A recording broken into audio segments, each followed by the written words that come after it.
இந்த வீடியோ வந்து காரை பத்தினது தான். நம்ம புதுசா கார் வாங்கியிருக்கோம் அப்படின்னு சொல்லி வீடியோ போட்டிருந்தோம். அதுல நெறைய பேர் தனிப்பட்ட முறையில என்ன ரீச் பண்ணி கேட்ட ஒரு விஷயம் என்னன்னா, கார் எப்படி இருக்கு அப்படின்றத தாண்டி, ஆட்டோமேட்டிக் கார் வாங்கலாமா அப்படின்னு சொல்லி கேட்குறாங்க. இந்த கேள்வி வர்றதுக்கான முக்கியமான காரணம், ஆட்டோமேட்டிக் கார் அப்படின்னாலே மக்களுக்கு இருக்கக்கூடிய பயம் என்னன்னா, மைலேஜ் கிடைக்காது, இல்ல பிரச்சனை ஆகும்போது செலவு அதிகமா வைக்கும், இல்ல நம்ம ஓவர்டேக் பண்ணும்போது நமக்கு தேவையான பிக்கப் கிடைக்காது, லேக் ஆகும். இந்த மாரி பிரச்சனைகள் சொல்லப்படுது. அண்ட் அது மட்டும் இல்லாம கார் வாங்கும்போதே ஆட்டோமேட்டிக் கார் அப்படின்னா, மேனுவல் காரோட கம்பேர் பண்ணும்போது ஒரு ரூ. 1,00,000 இருந்து ரூ. 1,50,000 அதிகமா தான் வருது. ஸோ இந்த வீடியோல உங்களுக்கு இருக்கக்கூடிய சந்தேகங்கள் எல்லாத்தையும் நம்ம கிளாரிஃபை பண்ண போறோம். நான் வந்து இந்த கார் எடுத்து 3 மாசம் ஆகுது. கிட்டத்தட்ட 3000 கிலோமீட்டர் வரைக்கும் டிரைவ் பண்ணியிருக்கேன். ஸோ என்னோட டிரைவ் எக்ஸ்பீரியன்ஸ்ல இந்த கார் வந்து எந்தெந்த மாதிரி பெர்ஃபார்ம் பண்ணியிருக்கு, இந்த மாதிரி ஆட்டோமேட்டிக் கார் யாருக்கு செட் ஆகும், இதை நீங்க தைரியமா காசு கொடுத்து வாங்கலாமா அப்படின்ற மாதிரி விஷயங்கள் எல்லாத்தையும் டீட்டெயிலா பார்க்கலாம். அண்ட் நிறைய பேர் அக்கறையோட ஒரு விஷயம் சொல்றீங்க, வண்டி ஓட்டிட்டே வீடியோ போடாதப்பா எங்கேயாவது போய் மோதிர போற அப்படின்னு சொல்லி. பட் அந்த அக்கறை வந்து எனக்கு ரொம்ப பிடிச்சிருக்கு. ஆனா நம்ம ஸ்லோ லைன்ல தான் போறோம், ஸ்பீடையும் லிமிட்டா வச்சு தான் போறோம், கவனம் ஃபுல்லா ரோடு மேல தான் இருக்கு. என்னோட வாயும் மூளையும் மட்டும் தான் பேசிட்டு இருக்கு. நிறைய பேர் ஆட்டோமேட்டிக் கார் வாங்குறதுக்கு காரணம் இந்த டிராஃபிக்குள்ள கியரை மாற்றிட்டு கிளச்சை மிதிச்சுட்டு இந்த ஸ்ட்ரகிள்லாம் இருக்கக்கூடாது, ஸ்மூத்தாக ட்ரைவ் பண்ணணும் அப்படின்றதுக்காக தான் இல்லையா? அதே மாதிரி நம்மளோட லைஃப்லையும் இங்கிலீஷ் ஸ்மூத்தாக பேசணும் அப்படின்றது எல்லாத்துக்குமே தேவை இருக்கும். அதுவும் நம்ம வேலையில் இருக்கும்போது நம்ம ஸ்மூத்தாக இங்கிலீஷ் பேச முடியல அப்படின்ற பட்சத்தில் நமக்கு கிடைக்க வேண்டிய ப்ரொமோஷன்ஸ், ஹைக்கு இதெல்லாம் தள்ளி போகிறதுக்கும் வாய்ப்பு இருக்குது. ஸோ அதனால் ஸ்மூத்தாக இங்கிலீஷ் பேசுறதுக்கு இந்த கோர்ஸை பாருங்கள். இதில் குரூப் கிளாஸ் மாதிரி 10 பேரில் ஒருத்தராக நீங்கள் கற்றுக்கணும் அப்படின்ற எந்த அவசியமும் கிடையாது. அண்ட் மற்றவங்களுக்கு இடையில நீங்கள் இங்கிலீஷ் பேசணும் அப்படின்றப்போ ஒரு தயக்கம் இருக்கும் இல்லையா? அந்த தயக்கமும் இதில் நமக்கு தேவையில்லை. 1000க்கும் மேலே ஆக்டிவிட்டீஸ் இருக்குது. நீங்கள் தொடர்ந்து ஒரு 30 நாள் 30 நிமிஷம் டெய்லியும், அதாவது இதில் கன்சிஸ்டன்சி வந்து ரொம்ப முக்கியம். ஸோ தொடர்ந்து நீங்கள் ப்ராக்டிஸ் பண்ணும்போது உங்களோட ஸ்பீக்கிங் ஃப்ளூவன்சியில் அந்த இங்கிலீஷில் வந்து ஒரு நல்ல மாற்றத்தை நீங்களே பார்ப்பீங்க. அண்ட் இதில் கிளாஸ் டைமிங்ஸ்லாம் எதுவும் கிடையாது. அப்படின்றதுனால எப்போ வேணால் கற்றுக்கலாம். நீங்கள் உங்களுக்கு எப்போ டைம் கிடைக்குதோ அப்போ கற்றுக்கலாம். அதுவும் தமிழ் வழியாகவே கற்றுக்கலாம். உங்களுக்கு சப்போர்ட் பண்ண ஒரு ஹேபிட் மென்டாரையும் ப்ரொவைட் பண்ணுறாங்க. இனி இங்கிலீஷை ChatGPT, வாட்ஸ்அப், யூடியூப்னு ஜஸ்ட் வேடிக்கை மட்டுமே பார்க்காம பேசி கற்றுக்கிறதுக்காக டிஸ்கிரிப்ஷனில் இருக்கக்கூடிய லிங்க் மூலமாக சூப்பர்னோவால 75% ஆஃபரோட ஜாயின் பண்ணுங்க. ப்ராக்டிக்கலாக பேசி ஸ்மார்ட்டாக இங்கிலீஷை கற்றுக்கங்க. ஆட்டோமேட்டிக் கார் அப்படின்னா அதை சிம்பிளாக ஒரே வார்த்தையில் நம்ம சொல்லி முடிச்சிட முடியாது. அதுக்குள்ளேயே வந்து பலவிதமான டைப்ஸை வந்து சொல்லுவாங்க. AMT, DCT, DSG, IVT, CVT, AT இந்த மாதிரியான டைப்ஸை சொல்லுவாங்க. இதெல்லாம் என்னது அப்படின்னு நமக்கு புரிகிறதுக்கே வந்து ஒரு நாள் ஆகும். நம்ம தவறுதலாக மாற்றி செலக்ட் பண்ணிட்டோம் அப்படின்னா அது நமக்கு தேவையான அவுட்புட்டை கொடுக்காது. அது நமக்கு பிரச்சனையாக போய் முடியலாம். ஸோ ஃபஸ்ட்டு இந்த டிரான்ஸ்மிஷன்லாம் என்னென்ன அப்படின்றத டீட்டெயிலாக தெரிஞ்சுக்கலாம். அதுக்கு முதல்ல நம்ம மேனுவல் கார் எப்படி வேலை செய்யும் அப்படின்றது தெரியணும். மேனுவல் கார் அப்படின்றது அதில் கியர் போடுற மாதிரி இருக்கும். எதுக்காக நம்ம கியரை மாற்றுறோம்? நமக்கு தேவையான டார்க் அண்ட் ஸ்பீடை வந்து நம்ம வேரி பண்ணிக்கிறதுக்காக கியரை வந்து மாற்றுறோம். இப்போ நிலையாக நின்றுட்டு இருக்கக்கூடிய ஒரு காரில் நமக்கு ஸ்பீடு வந்து தேவை கிடையாது. அந்த இடத்துல அந்த தரையோட ஃப்ரிக்ஷனையும் அந்த காரோட பாடி வெயிட்டையும் பீட் பண்ணி அந்த காரை நகர்த்துறதுக்கு அதிகப்படியான டார்க் வந்து தேவை. அப்போ ஃபர்ஸ்ட் கியரில் அதிக டார்க் இருக்கும், ஸ்பீடு கம்மியாக இருக்கும். அதனால் ஃபர்ஸ்ட் கியரில் போட்டு நம்ம காரை மூவ் பண்ணுறோம். கொஞ்சம் தூரம் போனதுக்கப்புறம் நமக்கு டார்க் அதிகமாக தேவையில்லை, டார்க் குறைஞ்சிரும், ஸ்பீடு இன்னும் கொஞ்சம் இன்க்ரீஸ் ஆகும். ஸோ ஸ்பீடு இன்னும் கொஞ்சம் இன்க்ரீஸ் ஆக ஆக 3rd, 4th, 5th கியரில் வந்து டார்க் கம்ப்ளீட்டாக டவுன் ஆயிரும். ஸ்பீடு தான் நமக்கு அதிகமாக கிடைக்கும். இந்த மாதிரி நம்ம கியரை மாற்றும் போது டார்க் அண்ட் ஸ்பீடு வேரி ஆகுது அப்படின்றதுனால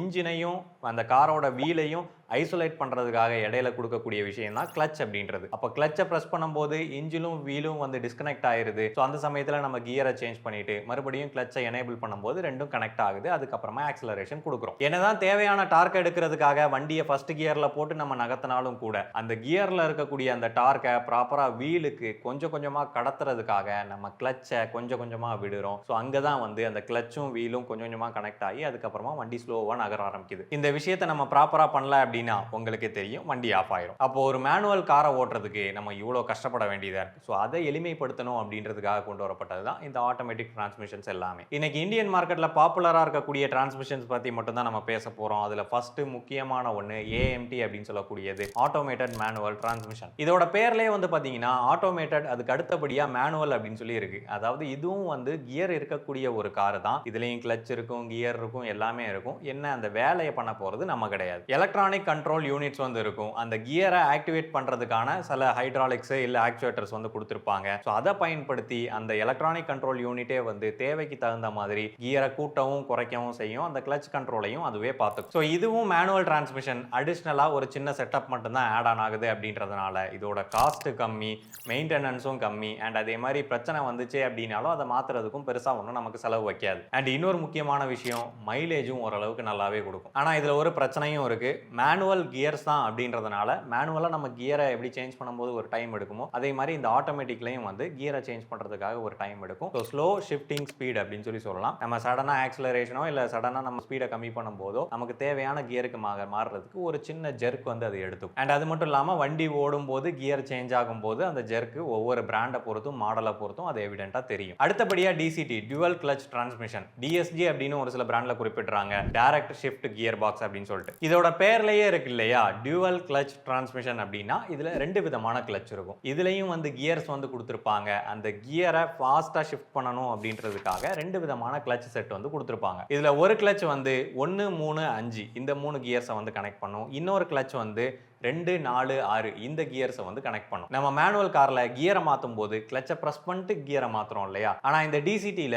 2 கிளச் இருக்கு அப்படின்றதுனால ஒரு கிளச் ஆட்டோமேட்டிக்கா பிரஸ் ஆகும்போது இன்னொரு கிளச் வந்து இன்னொரு கியரோட கனெக்ட் ஆயிரும். ஸோ அடுத்த கியருக்கு போகிறதுக்கு நம்ம வெயிட் பண்ணவே தேவையில்லை. அடுத்த கியர் ஆல்ரெடி கனெக்ட் ஆகியே இருக்கு இன்னொரு கிளச் மூலமா அப்படின்றதுனால நமக்கு கியரை மாத்திர எந்த விதமான டிஃபரன்ஸும் தெரியாது, அவ்வளவு ஸ்மூத்தா இருக்கும். பெர்ஃபார்மன்ஸ் பேஸ்டு காரை பார்க்குறவங்க, ஒரு நல்ல ஸ்போர்ட்ஸ் லெவலில் உங்களோட கார் வந்து ரெஸ்பான்சிவா இருக்கணும் அப்படின்னு சொல்லி நினைக்கிறவங்க, நீங்க நினைக்கும் போது தேவையான டார்க் அண்ட் பவர் கிடைக்கணும்னு நினைக்கிறவங்களுக்கு இந்த டிசிடி வந்து ஒரு அருமையான ஆப்ஷனா இருக்கும். ஆனா இது உங்களுக்கு தேவையானது அது கொடுக்குது அப்படின்றதுனால அதுக்கு தேவையானதையும் நீங்க கொடுத்துடணும், அதாவது ஃபியூவல். ஸோ இதுல வந்து நீங்க ஃபியூவல் எக்கனாமி எல்லாம் பெருசா எதிர்பார்க்க கூடாது, அது என்ன கொடுக்குதோ அதை வச்சு சந்தோஷப்பட்டுக்க வேண்டியது. அண்ட் அதே மாதிரி இது ஒரு காம்ப்ளெக்ஸான செட்டப் அப்படின்றதுனால இன்கேஸ் கிளச் ஃபெயிலியர் ஆச்சு இல்லை கியர் பாக்ஸ் ஃபெயிலியர் ஆச்சு அப்படின்னா இதுக்கான காஸ்ட்டும் வந்து கொஞ்சம் அதிகமாக தான் இருக்கும். அடுத்தபடியாக சிவிடி கண்டினியூஸ்லி வேரியபிள் டிரான்ஸ்மிஷன். சில பிராண்டில் ஐவிடினும் குறிப்பிட்றாங்க, இன்டெலிஜென்ட் வேரியபிள் டிரான்ஸ்மிஷன் அப்படின்னு சொல்லிட்டு. பட் நம்ம சிம்பிளாக சொல்லணும் அப்படின்னா rubber band transmission. 2 gear wheel இருக்கும், ரெண்டும் சுருங்கி விரியக்கூடியது. அதை வந்து ஒரு ரப்பர் பேண்ட் வச்சு கனெக்ட் பண்ணியிருப்பாங்க.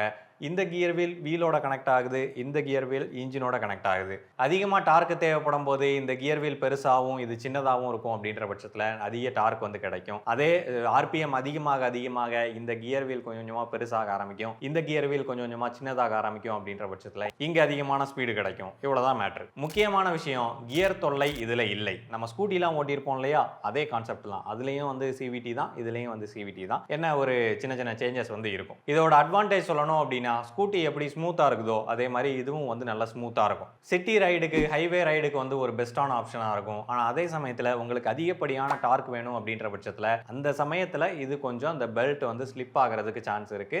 ஸோ டார்க் வைஸ் பார்க்கும்போது உங்களுக்கு இன்ஸ்டன்டான அந்த பிக்கப் அந்த டார்க் வந்து இதில் கொஞ்சம் லேக் ஆகும். இதில் நீங்கள் பெருசாக அக்ரெசிவாக ஓட்டணும்னு சொல்லி எதிர்பார்க்க முடியாது. கரெக்டாக ஓட்டினீங்க அப்படின்னா ஒரு நல்ல ஃபியூவல் எக்கனாமி கிடைக்கும். அண்ட் இந்த சிவிடியில் பிரச்சனை வந்தாலும் கொஞ்சம் காஸ்ட் அதிகமாக தான் வைக்கும். பட் டிசிடி லெவலுக்கு இல்லை, ஓரளவுக்கு கம்மியாக இருக்கும். அடுத்தபடியாக ஏடி அப்படின்னு சொல்லக்கூடியது ஆட்டோமேட்டிக் டிரான்ஸ்மிஷன். இதை டார்க் கன்வெர்ட்டர் அப்படின்னு குறிப்பிடுவாங்க. இதுதான் ரியலான ஓஜி டிரான்ஸ்மிஷன் அப்படின்னு சொல்லலாம். ட்ரெடிஷ்னலாக ஆரம்பத்தில் இருந்தே இதுதான் வந்து முக்கியமான ஆட்டோமேட்டிக் டிரான்ஸ்மிஷன். இது வந்து ஃப்ளூயிட் மூலமா திரவ பொருள் கொண்டு ஒர்க் ஆகக்கூடிய ஒரு டிரான்ஸ்மிஷன். இந்த பக்கம் பார்த்தீங்க அப்படின்னா பம்ப் அப்படின்னு சொல்லக்கூடிய ஒரு கியர் வீல் இருக்கும். இந்த பக்கம் பார்த்தீங்க அப்படின்னா டர்பைன் அப்படின்னு சொல்லக்கூடிய ஒரு கியர் வீல் இருக்கும். இந்த ரெண்டுக்கும் இடையில ஒரு ஃப்ளூயிட் வந்து ஓடிட்டு இருக்கும். இந்த பம்ப் இன்ஜினோட கனெக்ட் ஆயிருக்கும், டர்பைன் வீலோட கனெக்ட் ஆயிருக்கும். இங்க ஒரு கிளச் பிளேட் ரெடி ஆயிருச்சா. ஸோ இதுக்கு இடையில இருக்கக்கூடிய லிக்விட் தான் வந்து கிளச் பிளேட்டு. இப்போ இன்ஜின் ஓடும் போது அதனால லிக்விடும் வந்து சுத்த ஆரம்பிக்கும். அந்த சுத்துறது விசையின் காரணமா இங்கே இருக்கக்கூடிய டர்பைனும் வந்து சுத்த ஆரம்பிக்கும். அப்போ வீலுக்கு நமக்கு தேவையான பவர் கிடைக்கும். பட் இதில் ஒரு பிரச்சனையும் இருக்குது, இந்த டார்க் அண்ட் ஸ்பீடை நம்ம எப்படி வேரி பண்ணுறது அப்படின்னு சொல்லி. அதுக்காக கொண்டு வரப்பட்டது தான் நடுவில் ரியாக்டர் பிளேட் அப்படின்னு சொல்லிட்டு. இந்த ரியாக்டர் பிளேடு ஒரு சைடு மட்டும் தான் சுற்றும், இன்னொரு சைடு சுத்தாது. நமக்கு சைக்கிளோட பெடல் எந்த மாதிரி ஒர்க் ஆகுதோ கிட்டத்தட்ட அந்த மாதிரி ஒர்க் ஆகக்கூடிய ஒரு ரியாக்டர் பிளேடு நடுவில் இருக்கும். இப்போ என்ன ஆகும் அப்படின்னு சொல்லி கேட்டிங்கன்னா, இங்கே நமக்கு அதிகமாக டார்க் தேவைப்படும் போது இந்த ரியாக்டர் பிளேடு வந்து சுத்தாது. அப்போ அந்த ஃப்ளூயிடில் வந்து அதிகப்படியான ப்ரெஷர் வந்து ஜென்ரேட் ஆகும். அந்த ப்ரெஷரு அதிகப்படியான டார்க்காக கன்வெர்ட் ஆகி இந்த பக்கம் இருக்கக்கூடிய அந்த டர்பைனுக்கு கடத்தப்படுது, வீலுக்கு அந்த டார்க் வந்து கடத்தப்படுது. அதே வீலு வேகமாக சுத்த ஆரம்பிச்சிருச்சு அப்படின்னா அது கூடவே இந்த ரியாக்டர் பிளேடும் வந்து சுத்த ஆரம்பிக்கும். அப்போ அந்த லிக்விடோட ப்ரெஷர் வந்து கம்மியாயிரும். அப்போது அந்த லிக்விட் வந்து நல்ல ஸ்பீடாக வேகமாக சுற்றும் அப்படின்றதுனால இன்ஜினோட ஃபுல் ஸ்பீடும் வந்து நமக்கு வீலுக்கு கிடைக்கும். ஒரு இன்ஜினால் 150 கிலோமீட்டர் வேகத்தில் மேக்ஸிமமாக போக முடியும் அப்படின்னா இந்த 0 to 150 ரீச் ஆகக்கூடிய அந்த டிரான்ஸ்மிஷன் இருக்கு இல்லையா, அது அவ்வளவு ஸ்மூத்தாக அவ்வளவு எஃபிஷியண்ட்டாக அண்ட் தேவையான பவரோட அவ்வளவு அருமையாக போகும். அண்ட் இன்னும் சொல்லணும் அப்படின்னா பர்ஃபெக்ட் ஃபார் எவ்ரி ஒகேஷன். இந்த டார்க் கன்வெர்ட்டரில் மைலேஜ் அப்படின்றது ஆவரேஜாக கிடைக்கும். இதில் இருக்கக்கூடிய பெரிய பிரச்சனை, இது வந்து நல்ல ரிலையபிளான டிரான்ஸ்மிஷன் தான், ஆனால் பிரச்சனை வந்துச்சு அப்படின்னா ஒரு பெரிய செலவு வைக்கும். எக்ஸ்பென்சிவான டிரான்ஸ்மிஷன் அப்படின்னு சொல்லலாம். இதுக்கு இடையில ஒரு டிரான்ஸ்மிஷனை மட்டும் சொல்ல மறந்துட்டேன், அதுதான் ஐஎம்டி அப்படின்னு சொல்லக்கூடியது, இன்டெலிஜென்ட் மேனுவல் டிரான்ஸ்மிஷன். அதாவது ஒன்று இதுவாக இருக்கணும், இல்லை அதுவாக இருக்கணும். ரெண்டும் கட்டான நடுவில் நிற்கும் இல்லையா, அதுதான் இந்த இன்டெலிஜென்ட் மேனுவல் டிரான்ஸ்மிஷன். இதில் கியர் இருக்கும் ஆனால் கிளச் இருக்காது. கிளச்சை நீங்கள் ப்ரெஸ் பண்ண தேவையில்லை, கியரை மட்டும் ஆனால் மாத்திர மாதிரி இருக்கும். இதுவும் one of the cheapest way of automatic transmission அப்படின்னு. இது ஆட்டோமேட்டிக் கிடையாது, ஆக்சுவலாக ஒரு செமி ஆட்டோமேட்டிக் அப்படின்னு நம்ம குறிப்பிடலாம். இது மேனுவலுக்கு நிகரான மைலேஜ் கொடுக்கும், மேனுவல் மாதிரியே தான் ஒர்க் ஆகும் அப்படின்றதுனால ஸோ கிட்டத்தட்ட மேனுவல் தான், கிளச் மட்டும் கிடையாது. நம்ம வாங்கியிருக்கக்கூடிய அந்த எக்ஸ்டர் காரோட டிரான்ஸ்மிஷன் என்ன அப்படின்னு சொல்லி கேட்டிங்கன்னா ஸ்மார்ட் ஆட்டோ அப்படின்னு சொல்லி குறிப்பிட்டிருக்காங்க. அதுக்கு அர்த்தம் வந்து அது ஒரு AMT தான். ஸோ அது எப்படி இருக்குது அப்படின்றத வாங்க பார்க்கலாம். இப்போ ஒரு ஆட்டோமேட்டிக் காரை எப்படி சிம்பிளாக டிரைவ் பண்ணுறது அப்படின்னு சொல்லி பார்க்கலாம். ஸோ ஃபஸ்ட்டு வந்து எல்லா கார் மாதிரியும் நம்ம வந்து இன்ஜினை வந்து ஸ்டார்ட் பண்ணிப்போம். அண்ட் மேனுவல் கார் மாதிரியும் இதில் வந்து ஹேண்ட் பிரேக் வந்து கொடுத்துருப்பாங்க. அந்த ஹேண்ட் பிரேக்கை வந்து நம்ம எடுத்து விட்டுக்கலாம். ஹேண்ட் பிரேக்கை எடுக்கும் போது பிரேக் பெடலில் வந்து நம்மளோட கால் இருக்கும். அண்ட் இங்கே பெடல்ஸில் வந்து பார்த்தீங்க அப்படின்னா இதில் வந்து 2 பெடல் தான் வந்து கொடுத்துருப்பாங்க. ஒன்று பிரேக்கு, இன்னொன்று வந்து ஆக்சிலரேட்டர். நம்ம கிளச்சை மிதிக்கிற இடத்துல லெஃப்ட் சைடில் வந்து ஒரு டெட் பெடல் மாதிரி ஒன்று கொடுத்துருப்பாங்க. அதாவது சும்மா காலை வைக்கிறதுக்கான ஒரு இடம். இன்கேஸ் நம்ம பழக்க தோஷத்தில் வந்து கிளச்சை பிடிச்சி அழுத்திட்டு இருந்தாலும் நம்ம அந்த டெட் பெடலை பிடிச்சி அழுத்திக்கலாம். ஸோ அதனால் அது பிரச்சனை ஆகாது. அடுத்தபடியாக கியர். இது ஆட்டோமேட்டிக் தானே, இதுலேயும் கியர் வருமா அப்படின்னு சொல்லி கேட்டிங்கன்னா எஸ் வரும். ஃபார்வர்ட் ரிவர்ஸ்க்காக வரும். ஸோ இதில் பார்த்தீங்க அப்படின்னா DNR அப்படின்னு சொல்லி போட்டிருக்கு. Dனா டிரைவ், Nனா நியூட்ரல், Rனா ரிவர்ஸ். அது பக்கத்திலேயே Mன்னு போட்டு ப்ளஸ் மைனஸ் அப்படின்னு கொடுத்துருக்கு. அது வந்து மேனுவல் மோடு. அது என்ன அப்படின்றத நான் பின்னாடியே சொல்கிறேன். இப்போ அந்த கியரை நம்ம அப்படியே பின்னாடி எடுத்து விட்டோம் அப்படின்னா நமக்கு D அப்படின்றது எனேபிள் ஆயிரும். அண்ட் ஃபர்ஸ்ட் கியரில் வந்து வண்டி விழுந்துரும். பிரேக் பெடலில் கால் இருக்கணும், அப்போ தான் அந்த D அப்படின்றது எனேபிள் ஆகும். இன்கேஸ் நான் பிரேக் பெடலை பிடிக்காமல் Dயை போட்டேன் அப்படின்னா இந்த மாதிரி வார்னிங் கொடுக்கும், பிரேக்கை பிடிக்க சொல்லி. அப்போ தான் நமக்கு வண்டி வந்து மூவ் ஆகும். ஸோ இப்போ பிரேக்கை பிடிச்சிட்டு D போட்டுடுறேன். கியர் 1ல் விழுந்துட்டு இப்போ நான் பிரேக்கை ஜஸ்ட்டு ரிலீஸ் பண்ணுறேன் அப்படின்னா வண்டி ஆட்டோமேட்டிக்காக மூவ் ஆக ஆரம்பிச்சிடும். ஸோ இது எந்த விதமான ஆக்சிலரேஷனும் கொடுக்கல, ஜஸ்ட்டு பிரேக்கை விட்டாலே வந்து வண்டி மூவ் ஆக ஆரம்பிக்கும். நம்ம எப்படி மேனுவல் காரில் கிளச்சை விட்டால் நகருமோ அதே மாதிரி இந்த பிரேக்கை விட்டால் வண்டி வந்து நகரும். அப்படியே நம்ம லைட்டாக ஆக்சிலரேஷனை கொடுத்து போய்கிட்டே இருந்தோம் அப்படின்னா கொஞ்சம் தூரத்தில் ஒரு சின்ன ஜெர்க் ஆகும். அதாவது இது வந்து ஆட்டோமேட்டிக் தான், ஆனால் இருந்தாலும் இதில் மேனுவல் கியர்ஸ் பயன்படுத்தப்படுது. AMT ஆட்டோமேட்டட் மேனுவல் டிரான்ஸ்மிஷன் அப்படின்றதுனால இதில் வந்து கியர் வந்து ஷிஃப்ட் ஆக தான் செய்யும். அந்த கியர் ஷிஃப்ட் வந்து ஆட்டோமேட்டிக்காக நடக்கும். ஸோ நமக்கு எவிடெண்ட்டாக தெரியும். இப்போ பார்த்தீங்கன்னா செகண்ட் கியரில் இருக்குது, அப்படியே கொஞ்சம் ஸ்பீடை நான் இன்க்ரீஸ் பண்ணுறேன் அப்படின்ற பட்சத்தில் ஒரு சின்ன ஜெர்க் ஆகி நமக்கு தேர்ட் கியருக்கு மாறுது. ஸோ நம்ம ஆக்சிலரேஷன் கொடுக்க ஸ்பீடு கொஞ்சம் கொஞ்சமாக இன்க்ரீஸ் ஆக நமக்கு கியரும் வந்து இன்க்ரீஸ் ஆகிட்டே இருக்கும். அதே இப்போ நம்ம பிரேக் பண்ணுறோம் அப்படின்ற பட்சத்தில் அதுக்கு தகுந்தாப்பில் இந்த கியரும் வந்து பார்த்திங்கன்னா 4, 3, 2 ஸோ ஃபுல்லாக பிரேக் அடித்தோம் அப்படின்னா கரெக்டாக 1ல் வந்து மறுபடியும் நின்றும். இப்போ நம்ம நிற்கும் போது ஜஸ்ட் Nல போட்டோம் அப்படின்னா வண்டி வந்து நியூட்ரலில் இருக்குது அப்படின்னு சொல்லி காட்டும். இப்போ ரிவர்ஸில் போகிறதுக்கு இந்த கியர்லேயே வந்து ஒரு பட்டன் மாதிரி ஒன்று கொடுத்துருக்காங்க. அதை ப்ரெஸ் பண்ணிட்டு முன்னாடி தள்ளணும் அப்படின்னா ரிவர்ஸ் கியர் வந்து என்கேஜ் ஆயிரும். அண்டு நமக்கு ரிவர்ஸ் கேமராவும் ஆன் ஆயிரும். ஸோ அப்படியே இதில் பிரேக்கை விட்டோம் அப்படின்னா வண்டி வந்து அப்படியே ரிவர்ஸில் போக ஆரம்பிச்சிடும். பார்த்தீங்கன்னா தெரியும். இதை எதுக்காக சொன்னேன் அப்படின்னா நிறைய பேத்துக்கு ஆட்டோமேட்டிக் எப்படி இருக்கும், எவ்வளவு சிம்பிளாக இருக்கும் அப்படின்றது தெரியாது. ஸோ அந்த ரீசனுக்காக தான் இதை எக்ஸ்பிளைன் பண்ணேன். ஸோ இதிலேயே நீங்கள் பார்த்துருப்பீங்க, இட் இஸ் வெரி சிம்பிள். நம்ம ஆக்சிலரேஷன் கொடுத்தா வண்டி மூவ் ஆக போகுது, பிரேக் அடித்தா வண்டி நிற்க போகுது. ஒரு ஸ்கூட்டி ஓட்டுற மாதிரி தான். இது மெயினாக எதை ஃபோக்கஸ் பண்ணுது அப்படின்னு சொல்லி கேட்டிங்கன்னா டிரைவரோட கம்ஃபர்டபிலிட்டி. ஸோ அந்த காரை பார்த்தீங்கன்னா நான் எந்த விதமான ஸ்ட்ரகிளும் இல்லாமல் அவ்வளவு ஈஸியாக டிரைவ் பண்ணுறேன். சிம்பிளாக D மோடில் போட்டுட்டு நம்ம பாட்டு போய்கிட்டே இருக்கோம். தேவையான ஸ்பீடுக்கு தகுந்தாப்பில் வண்டியே வந்து கியரை சேஞ்ச் பண்ணிக்குது. ஸோ இதில் எதுவும் நான் மெனக்கெட்டு கிளச்சை போட்டு மிதித்து இப்படி கியரை சேஞ்ச் பண்ணணும் அப்படின்ற அவசியம் கிடையாது. அண்ட் அதுலேயும் இதில் க்ரூஸ் கண்ட்ரோல்லாம் இருக்குது. ஸோ க்ரூஸ் பட்டனை நம்ம ப்ரெஸ் பண்ணிவிட்டு இதில் வந்து நம்ம போகிற ஸ்பீடில் எனேபிள் பண்ணி விட்டுட்டோம் அப்படின்னா அப்படியே அழகாக 2 காலையும் வந்து நம்ம எடுத்துகிட்டு ஃப்ரீயாக ஜாலியாக போய்கிட்டே இருக்கலாம். பட் 2 காலையும் எடுக்கக்கூடாது. ஒரு கால் வந்து கண்டிப்பாக பிரேக் பெடல் மேலே இருக்கணும். நான் ஒரு எக்ஸாம்பிளுக்காக சொல்கிறேன். அந்தளவு வந்து இந்த வண்டி கம்ஃபர்டபுளாக இருக்குது அப்படின்னு சொல்லி சொல்கிறேன். மேனுவல்லையும் க்ரூஸ் கண்ட்ரோல் இருக்கப்பா அப்படின்னு சொல்லி நீங்கள் கேட்கலாம். மேனுவலில் இருக்கக்கூடிய க்ரூஸ் கண்ட்ரோலுக்கு ஸ்பீடு கம்மியாகும் போது நீங்கள் ஆட்டோமேட்டிக்காக கியரையும் வந்து சேஞ்ச் பண்ணுற மாதிரி இருக்கும். இப்போ பார்த்தீங்கன்னா நான் க்ரூஸ்லேயே வந்து ஸ்பீடு கம்மியாகுதா, ஸோ ஸ்பீடை கம்மி பண்ணிவிட்டு நம்ம வந்து டர்ன் பண்ணுறோம். அண்ட் இப்போ மறுபடியும் எனேபிள் பண்ணி விட்டோம் அப்படின்னா மறுபடியும் அது ஆட்டோமேட்டிக்காக 4th கியரில் இருக்குது. அதுவாகவே கியரை இன்க்ரீஸ் பண்ணி அதுவாகவே போய்கிட்டே இருக்க போகுது. அப்படியே ஒத்த விரலில் அந்த ஸ்டீரிங்கை கண்ட்ரோல் பண்ணிவிட்டு அப்படியே கம்ஃபர்டபுளாக அப்படியே அந்த சீட்டில் படுத்துக்கிட்டு அப்படியே ஜாலியாக போனோம் அப்படின்னா எப்படி இருக்குது? சூப்பராக இருக்கா? ராஜா பகூத் மாதிரி இருக்கா? அதுக்கு தான் சொல்கிறேன் ஆட்டோமேட்டிக் வாங்குங்க.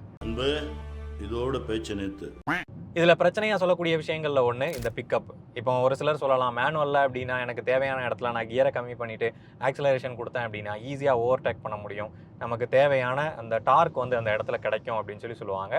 பட் ஆட்டோமேட்டிக்கில் அதுவாகவே கியரை மாற்றுது அப்படின்றதுனால நம்மளால் அந்த மாதிரி விஷயங்கள் பண்ண முடியாது அப்படின்னு சொல்கிறதுக்கு வாய்ப்பு இருக்குது. பட் இந்த ஆட்டோமேட்டிக் எப்படி ஒர்க் ஆகும் அப்படின்னு சொல்லி கேட்டிங்கன்னா, இந்த ஆக்சிலரேஷன் பெடல் இருக்கு இல்லையா, இதை நம்ம லைட்டாக ப்ரெஸ் பண்ணோம் அப்படின்னா கார் வந்து அப்படியே ஸ்மூத்தாக லைட்டாக போய்கிட்டு இருக்கும்.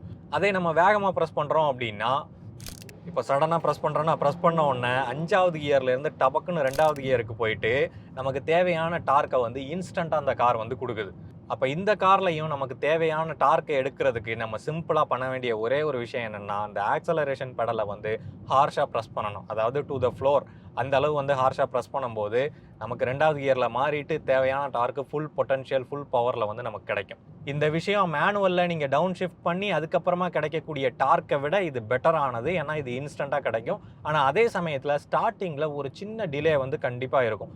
0.5 செகண்ட்ஸ்க்கான டிலே வந்து இருக்கும். இப்போ ப்ரெஸ் பண்ணுறேன் அப்படின்னா இதோ அந்த 0.5 செகண்ட் கழிச்சு தான் அந்த ஆக்சலரேஷன் கிடைக்கும். ஏன்னா அதுவும் அந்த கியரை சேஞ்ச் பண்ணுறதுக்கு அந்த டைம் வந்து எடுத்துக்கும். பார்த்தியா, அதான் சொன்னேன்ல, அந்த டிலே வந்து கண்டிப்பாக இருக்கும். அந்த டிலே காரணமாக நம்ம அந்த 0.5 செகண்டில் போக முடியாமல் எங்கேயாவது போய் எதிரில் வர வண்டியில் மோதிட்டோம் அப்படின்னா ஆக்சிடென்ட் தான் அப்படின்ற மாதிரியும் ஒரு சிலர் சொல்கிறதுக்கு வாய்ப்பு இருக்குது. அதுக்காக நீங்கள் கவலையே பட தேவையில்லை. இந்த கியர் நாப்லேயே வந்து எம்ன்ற ஒரு ஆப்ஷன் கொடுத்துருக்கு இல்லையா, அதுதான் வந்து மேனுவல் மோடு. இந்த கியரை அப்படியே லெஃப்ட் சைடில் தள்ளி விட்டீங்க அப்படின்னா இப்போ வண்டி வந்து மேனுவல் மோடுக்கு போயிடும். இப்போ பிரேக் அடிக்கிறீங்க, கியரை கம்மி பண்ணணும் அப்படின்னா இந்த மைனஸில் ஒரு தடவை ப்ரெஸ் பண்ணிங்க அப்படின்னா 4th கியர் வந்துடும். மறுபடியும் ப்ரெஸ் பண்ணிங்கன்னா 3rd கியர். இப்போ ஸ்பீடை இன்க்ரீஸ் பண்ணுறேன், கியரை மாற்றணும், 4th அண்டு மறுபடியும் 5th. ஸோ அவ்வளோதான், இது ஒரு மேனுவல் காராக மாறிடுச்சு. இதுக்கு தான் இவ்வளோ போராட்டமா? ஸோ கியரை போட்டு கிடைக்கக்கூடிய ஃபீட்பேக்கும் உங்களுக்கு வேணும் அப்படின்னு நினச்சிங்கன்னா நீங்கள் இந்த மேனுவல் மோடை நீங்கள் யூஸ் பண்ணிக்கலாம். திரும்ப டீலை தூக்கி போட்டிங்க அப்படின்னா மறுபடியும் ஆட்டோமேட்டிக்கு மாறிடும். அண்ட் என்ன மாதிரியான ஒரு சில கிறுக்கணுங்க இருக்கானுங்க, அதாவது இந்த கியரில் கை வைக்கக்கூடாது அப்படின்றதுக்காக தான் நான் அவ்வளோ காசு கொடுத்து ஆட்டோமேட்டிக் வாங்கியிருக்கேன், அப்படி இருக்கிறப்போ மறுபடியும் நான் கியரை டச் பண்ணணுமா அப்படின்ற மாதிரி கேள்வி கேட்போம். அதுக்காக அவன் என்ன சொல்கிறான் அப்படின்னா, நீ கியரையும் தொட தேவையில்லை, உனக்கு தேவையான ஃபீட்பேக்கு அந்த கியருக்கான ஃபீட்பேக்கும் கிடைக்கும், தேவையான பிக்கப்பும் கிடைக்கும். அதுக்கு நீ பண்ண வேண்டியது என்ன அப்படின்னு சொல்லி கேட்டீங்கன்னா, இங்கே இருக்கக்கூடிய பேடல் ஷிஃப்டர்ஸ். இப்போ ஒரு ஸ்பீடில் போய்கிட்டு இருக்கோம், நம்ம வந்து ஓவர்டேக் பண்ணணும், அப்போ டவுன் ஷிஃப்ட் பண்ணணும் அப்படின்னா இங்கே பேடல் ஷிஃப்டர்ஸில் வந்து மைனஸ் ப்ளஸ் அப்படின்னு சொல்லி கொடுத்துருக்காங்க. ஸோ அந்த மைனஸை நம்ம 2 தடவை ப்ரெஸ் பண்ணோம் அப்படின்னா கியர் வந்து டக்குன்னு சேஞ்ச் ஆயிரும், நமக்கு தேவையான ஆக்சிலரேஷன் வந்து கிடைக்கும். நம்ம ஃபாலோவர் ஒருத்தரே அங்கே ஹாய் சொல்கிறாப்புல. ஆனால் இதில் வந்து நம்ம மேனுவலில் இருந்து மறுபடியும் ஆட்டோமேட்டிக்கு மாற்றணும் அப்படின்ற அவசியம் கிடையாது. அதாவது நம்ம பேடல் ஷிஃப்டரை யூஸ் பண்ணி 3rd கியருக்கு போகிறோமா, அப்படியே விட்டுட்டோம் அப்படின்னா மறுபடியும் அது ஆட்டோமேட்டிக்கு அதுவாகவே மாறிக்கும். ஸோ ஒரே காரை ஆட்டோமேட்டிக்காக வேணும்னாலும் யூஸ் பண்ணிக்கலாம், மேனுவலாக வேணாலும் யூஸ் பண்ணிக்கலாம். ஆட்டோமேட்டிக்கில் மேனுவல் வேணும் அப்படின்னாலும் பேடல் ஷிஃப்டர்ஸ் மூலமாக யூஸ் பண்ணிக்கலாம். ஒரு அமேசிங்கான இன்ஜினியரிங்ல. அடுத்த விஷயம் மைலேஜ். ஆட்டோமேட்டிக் கார்ஸை பொறுத்த வரைக்கும் மைலேஜ் கிடைக்காது அப்படின்ற மாதிரியான ஒரு விஷயம் வந்து இருக்கு. இது வந்து மேனுவல் ஆட்டோமேட்டிக் இந்த ரெண்டுத்துக்குமான டிஃப்ரென்ஸா அப்படின்னு சொல்லி கேட்டிங்கன்னா எஸ், இதுக்கான பெரிய டிஃப்ரென்ஸ் தான். இப்போ மேனுவலில் வந்து நம்ம தான் கியரை கண்ட்ரோல் பண்ணுவோம் இல்லையா, ஸோ அப்போ வந்து நமக்கு தேவையான இடங்கள்ல நம்ம ஸ்மூத்தாக கியரை கண்ட்ரோல் பண்ணுவோம். எங்கேயுமே இன்ஜினை வந்து லேபராக விட மாட்டோம். அதாவது அந்த ஹை ரெவ், இப்போ இந்த உருன்னு சவுண்டு கேட்குது இல்லையா, இந்த அளவுக்கு நம்ம இன்ஜினை வந்து ரெவ் பண்ண மாட்டோம். அப்போ அதுக்கு முன்னாடியே நம்ம வந்து அடுத்த கியருக்கு போயிடுவோம். ஆனால் இந்த ஆட்டோமேட்டிக்கில் என்ன பண்ணும் அப்படின்னு சொல்லி கேட்டிங்கன்னா, நம்ம ஆக்சிலரேஷன் கொடுக்கும்போது நமக்கு தேவையான எக்ஸாக்டான அந்த டார்க் அண்ட் பவரை டெலிவர் பண்ணணும் அப்படின்றதுக்காக இது அவ்வளவு ஈஸியாக கியரை வந்து மாற்றாது. ஏன்னா மோஸ்ட் ஆஃப் த கார்ஸில் உள்ள பர்பஸ் வந்து மைலேஜ் கிடையாது, அந்த யூசரோட ஃபீட்பேக், அவருக்கு தேவையான பவர் அண்ட் டார்க் கிடைக்கணும் அப்படின்ற மாதிரி தான் இருக்கும். ஸோ அப்போ ஆக்சிலரேஷன் கொடுக்கும்போது அதுக்கு தேவையான பவர் அண்ட் டார்க்கை டெலிவர் பண்ணணும் அப்படின்றதுனால இது அவ்வளவு ஈஸியாக கியரை வந்து ஷிஃப்ட் பண்ணாது. அதுக்குன்னு கரெக்டான டைமிங் வருது அப்படின்ற பட்சத்தில் தான் கியரை ஷிஃப்ட் பண்ணும். அப்போ லோயர் கியரில் இது கொஞ்சம் அதிகமாக மெயின்டைன் பண்ணுது அப்படின்றதுனால அங்கே அதிகமான ஃபியூவல் கன்சப்ஷனை வந்து இது எடுத்துக்கும். பட் எண்ட் ஆஃப் த டே நம்ம எப்படி டிரைவ் பண்ணுறோமோ அதுக்கு தகுந்தாப்புல தான் மைலேஜ் கிடைக்கும். இந்த மைலேஜ் அப்படின்ற விஷயம் நம்ம இந்த இன்ஜினுக்கு வந்து ஒரு பவரை கொடுக்குறோம், அந்த பவரை கொடுத்து வீலை வந்து சுத்த விடுறோம். அப்படி சுத்த விடக்கூடிய வீலை வந்து நம்ம ஒரு ஷார்ட் டிஸ்டன்ஸ்லேயே மறுபடியும் பிரேக் அப்ளை பண்ணுறோம் அப்படின்ற பட்சத்தில் நம்ம கொடுத்த அந்த பவர் வந்து பிரேக்கில் ஹீட் ஆகி வெளியில் போகுது. அப்போ அந்த இடத்துல எனர்ஜி அப்படின்றது லாஸ் ஆகுது இல்லையா. ஸோ இந்த எனர்ஜி லாஸ் தான் நமக்கு தேவையான கிலோமீட்டர் போக விடாமல் கம்மி பண்ணுது. அப்போ எந்த அளவு நம்ம அதிகமாக ஆக்சிலரேஷன் கொடுத்து அதை வந்து பிரேக் பண்ணி லிமிட் பண்ணுறோமோ அந்த அளவுக்கு இந்த மைலேஜும் அப்படின்றது குறைய தான் செய்யும். இதை தாண்டி இன்ஜினோட எஃபிஷியன்சி, டிரான்ஸ்மிஷன் எஃபிஷியன்சி அதெல்லாமே இருக்குது. இப்போ இந்த காரை வந்து க்ரூஸ் கண்ட்ரோலில் போட்டு 80 to 100 நம்ம மெயின்டைன் பண்ணுறோம் ஹைவேல அப்படின்ற பட்சத்தில் 18 கிலோமீட்டர்ல இருந்து 22 கிலோமீட்டர் பெர் லிட்டர் வந்து இதில் தாராளமாக மைலேஜ் கிடைக்கும். நான் இதில் அதிகபட்சமாக எடுத்த மைலேஜ் வந்து 23 ஆர் 24 சம்திங் அந்த மாதிரி மைலேஜ் எடுத்தேன், விச் இஸ் குட். அண்ட் இது ஏஎம்டி அப்படின்றதுனால தான் இந்த மைலேஜ் வந்து கிடைக்கிது. அதே பர்ஃபார்மன்ஸ் பேஸ் பண்ண டிசிடி அந்த மாதிரியான டிரான்ஸ்மிஷன்ஸில் இன்னும் இந்த மைலேஜ் வந்து கம்மியாகிறதுக்கு நிறைய வாய்ப்பு இருக்குது. அடுத்த விஷயம், அந்த ஏஎம்டி செலவு வைக்கும், பிரச்சனையாச்சுன்னா அதிகமாக காசு கொடுக்குற மாதிரி வரும் அப்படின்ற மாதிரி ஒரு விஷயம் வந்து இருக்குது. நான் வந்து இந்த காருக்கு ஃபர்ஸ்ட் சர்வீஸ்க்கு வந்து ஒரு 400 சம்திங் தான் பே பண்ணேன். பட் அது வந்து ஒரு பெரிய விஷயம் கிடையாது. 1000 கிலோமீட்டர் தான் ஓடி இருக்கு. பெருசாக ஒன்றும் அதில் சர்வீஸ்க்கான விஷயங்கள் எதுவும் கிடையாது. ஃபியூச்சரில் மேபி சர்வீஸ்க்கான அந்த காஸ்ட் வந்து எவ்வளோ இருக்குது அப்படின்றத நான் அப்டேட் பண்ணுறேன். உங்களுக்கு சீப் அண்ட் பெஸ்ட்டாக ஒரு டிரான்ஸ்மிஷன் வேணும் அப்படின்னா நீங்கள் ஏஎம்டியை செலக்ட் பண்ணிக்கலாம். அது ஸ்டார்டிங் காஸ்ட்டும் வந்து கம்மி தான். வாங்கும்போது பிரச்சனை வந்தாலும் அதை சால்வ் பண்ணுறதும் அதுக்கான அந்த சேஞ்ச் பண்ணுற காஸ்ட்டும் வந்து ஓரளவுக்கு கம்மியாக தான் வரும் அப்படின்றதுனால நீங்கள் அதை பற்றி பெருசாக ஒரி பண்ண தேவையில்லை. சரி, இப்போ அந்த கார் யாருக்கானது அப்படின்னு சொல்லி கேட்டிங்கன்னா எல்லாருக்குமானது. ஆக்சுவலாக யார் வேணாலும் வந்து இந்த ஏஎம்டியை எடுத்து ட்ரை பண்ணலாம். அவ்வளவு ஈஸியாக இருக்குது. யார் வேணாலும் இன் சென்ஸ் லைசன்ஸ் இருக்கிறவங்க, லைசன்ஸ் இல்லாதவங்க கிடையாது. அண்ட் அது மட்டும் இல்லாமல் நீங்கள் புதுசாக டிரைவிங் லைசன்ஸ் எடுத்திருக்கீங்க அப்படின்னா கூடுமான அளவு மேனுவல் ஓட்டி அந்த காருக்கான ஒரு டிசிப்ளினை நீங்கள் கற்றுக்கிட்டு அதுக்கப்புறமா ஆட்டோமேட்டிக் மாறுறது நல்லது. மெயினாக டாக்ஸி, கேப் ஓட்டுறவங்க, அதிகமாக வந்து காரை ட்ரைவ் பண்ணுறவங்க, அவங்கெல்லாம் வந்து ஆட்டோமேட்டிக் வச்சுக்கிறது வந்து ரொம்ப பெஸ்ட்டு.